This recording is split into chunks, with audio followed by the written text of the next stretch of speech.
అక్కినేని నాగేశ్వరరావు గారు అన్నపూర్ణ స్టూడియో స్థాపించి అప్పటికే 4 ఏళ్ళు అవుతుంది. స్టూడియో పేరుపై రామకృష్ణుడు, కళ్యాణి, పిల్ల జమీందారు, బుచ్చిబాబు, మంచి మనసు సినిమాలు తీశారు. కానీ అవేవి మంచి సక్సెస్ ఇవ్వలేదు. దీంతో అన్నపూర్ణ స్టూడియో అప్పుల పాలైంది.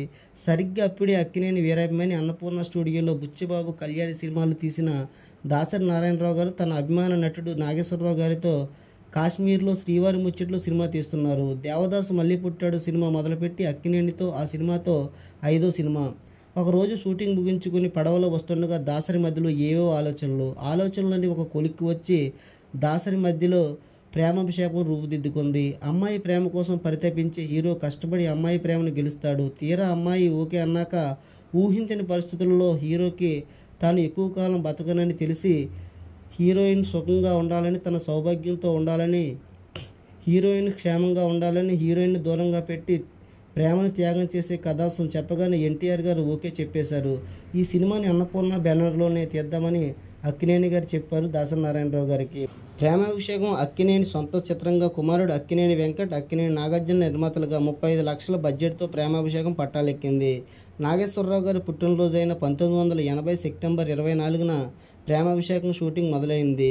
హైదరాబాద్, మద్రాసుల్లో 32 రోజుల్లో షూటింగ్ పూర్తి చేసుకుని సరిగ్గా నాగేశ్వరరావు గారి పెళ్లి రోజైన 1981 ఫిబ్రవరి 18న రిలీజ్ అయింది. ప్రేమాభిషేకం తెలుగు సినిమా బాక్సాఫీస్ చరిత్రలో కొన్ని అరుదైన రికార్డులు సొంతం చేసుకుంది. సినిమా రిలీజ్కి ముందే మంచి రేటు వచ్చిన దాసరి సలహా మేరకు అమ్మలేదు. నెల్లూరు సీడెడ్ హక్కులు మాత్రమే అమ్మి మిగతా అన్ని చోట్ల సొంతంగా అన్నపూర్ణ ఫిలిమ్స్ ద్వారా రిలీజ్ చేశారు. అలా 37 కేంద్రాల్లో రిలీజ్ అయిన ప్రేమాభిషేకం గూడూరులో 37 రోజుల్లో తీసేయగా డైరెక్ట్గా 28 కేంద్రాల్లో షిఫ్ట్లతో 2 కేంద్రాల్లో 50 రోజులు ఆడింది. అలాగే 24 కేంద్రాల్లో డైరెక్ట్గా 4 కేంద్రాల్లో 3 షోలతో 2 కేంద్రాల్లో షిఫ్ట్లతో మొత్తం 30 కేంద్రాల్లో 100 రోజులు ఆడగా 16 కేంద్రాల్లో 3 కేంద్రాల్లో షిఫ్ట్లతో మరో 10 కేంద్రాలు నూన్ షోలతో మొత్తం 29 కేంద్రాల్లో సిల్వర్ జూబ్లీ ఆడింది. తెలుగులో తొలిసారిగా గుంటూరు, విజయవాడ టాకీసుల్లో నేరుగా 365 రోజులు ఆడి అటుపైగా 6 కేంద్రాల్లో డైరెక్ట్గా డైమండ్ జూబ్లీ ఆడింది. తర్వాత విజయవాడ, హైదరాబాద్ షిఫ్ట్లతో నూన్ షోలతో ఏకంగా 525 రోజులు ఆడి అప్పటి ఉమ్మడి ఆంధ్రప్రదేశ్ ప్లాటినం జూబ్లీ ఆడిన తొలి చిత్రంగా రికార్డు సృష్టించింది. నిజానికి ప్రేమాభిషేకం కంటే ముందే 1978లో కమల్ హాసన్, బాలచంద్ర కాంబినేషన్లో నేరుగా తెలుగులో రిలీజ్ అయిన మరో చరిత్ర తమిళనాడు, మద్రాసులో ప్లాటినం జూబ్లీ చేసుకుంది. అక్కడ థియేటర్లోనూ నూన్ షోలతోనూ 590 రోజులు ఆడి ప్లాటినం జూబ్లీ జరుపుకున్న తొలి చిత్రంగా నిలిచింది. అలా మద్రాసులో మరో చరిత్ర మన తెలుగులో ప్రేమాభిషేకం తొలి ప్లాటినం చిత్రాలుగా నిలిచాయి. కానీ విచిత్రం, ఇక్కడ పబ్లిసిటీ మాత్రం ప్రేమాభిషేక చిత్రం మాత్రమే ప్లాటినం జూబ్లీ జరుపుకున్న తొలి చిత్రంగా ప్రకటించుకున్నారు. ఇంకా విచిత్రమైన విషయం ఏంటంటే ప్లాటినం జూబ్లీకి దగ్గరగా వచ్చిన ఇంట్లో రామయ్య, వీధిలో కృష్ణయ్య 519 రోజులకు, సాగర సంగమం 511 రోజులకు థియేటర్ల నుంచి అదృశ్యమయ్యాయి. దాని వెనక ప్రేమాభిషేకం పెద్దల కుట్ర ఉందని అప్పట్లో చెప్పుకున్నారు. చివరికి 1984లో వచ్చిన మంగమ్మ గారి మనవడు 565 రోజులాడి ప్లాటినం జూబ్లీ జరుపుకున్న చిత్రాల లిస్టులో ఎక్కింది. ఇక లీట్రన్లో 50 కేంద్రాల్లో 50 రోజులు, 11 కేంద్రాల్లో 100 రోజులు, అలాగే మొత్తంగా 325 రోజులు ఆడింది. పైగా ఆడడమే కాకుండా మొదటి రిలీజ్లో 1,50,00,000 రూపాయల షేర్ను సాధించి అన్నపూర్ణ స్టూడియోను భారీ నష్టాల నుంచి బయటపడేసింది. కె. రాఘవేంద్రరావు దర్శకత్వంలో అన్నగారు ఎన్టీఆర్ నటించిన కొండవీటి సింహంకి మూలం తమిళనాడు శివగణేశన్ నటించిన తమిళ తంగ పథకం. తమిళనాడులో సూపర్ హిట్ అయిన ఈ సినిమా నటుడు అల్లు రామలింగయ్య కొన్నారు. తెలుగులో ఎన్టీఆర్తో రీమేక్ చేద్దామనుకున్నారు. నిజానికి శివాజీ గణేశన్ కెరియర్లో బెస్ట్ సినిమాలు అనేకం తెలుగులో ఎన్టీఆర్ గారే రీమేక్ చేశారు. శివాజీ గణేశన్కి ఈసారి మనస్కరించలేదు.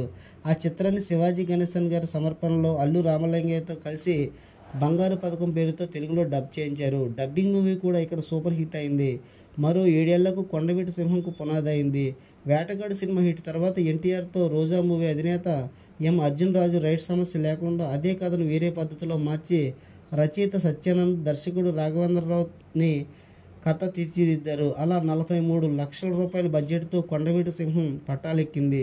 సినిమా మొత్తం 37 రోజుల్లో షూటింగ్ మొత్తం కంప్లీట్ అయింది. సినిమా మొత్తం పూర్తయిన తర్వాత సలహా కోసం సీనియర్ దర్శక నిర్మాత అయిన క్రాంతి కుమార్కు ప్రివ్యూ చూపించారు. మొదటి 10 నిమిషాలు, చివరి 10 నిమిషాలు ఇది ఎన్టీఆర్ సినిమా, మధ్యలో అంతా ఏఎన్ఆర్ సినిమాలా ఉందని ఈ సినిమాపై ఆయన పెదవి విరిచారు. దాంతో కంగారు పడిపోయిన నిర్మాతలు భయపడి ఈ సినిమాను రిలీజ్కి ముందే అమ్మేశారు. సినిమాకు ఉన్న ప్రతి ఒక్కరికి ₹10 పెట్టుబడి పెడితే ₹100 పైగా లాభం తెచ్చిపెట్టింది. ఇక 47 ప్రింట్లతో 43 కేంద్రాల్లో రిలీజ్ అయిన కొండవీటి సింహం రిలీజ్ అయిన అన్ని కేంద్రాల్లో 70 రోజులు ఆడింది. అప్పటికి 37 కేంద్రాల్లో 100 రోజులు ఆడిన తొలి చిత్రంగా కొండవీటి సింహం నిలిచింది. 15 కేంద్రాల్లో సిల్వర్ జూబ్లీ, వైజాగ్లో షిప్లతో 315 రోజులు ఆడింది.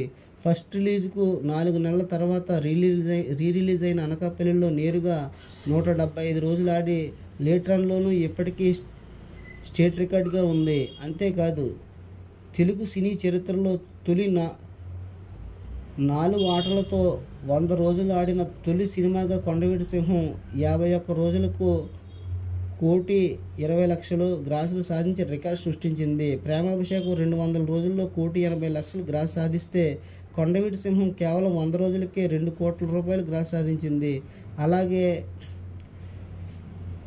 200 సెంటర్లలో రిలీజులు 50 రోజులు, 15 కేంద్రాల్లో 100 రోజులు. ఇక 1981లో మొదటి రిలీజులో ₹3,85,00,000 షేర్ని, ₹7,65,00,000 గ్రాసులు సాధించిన ప్రేమాభిషేకం వసూళ్లను అధిగమించింది.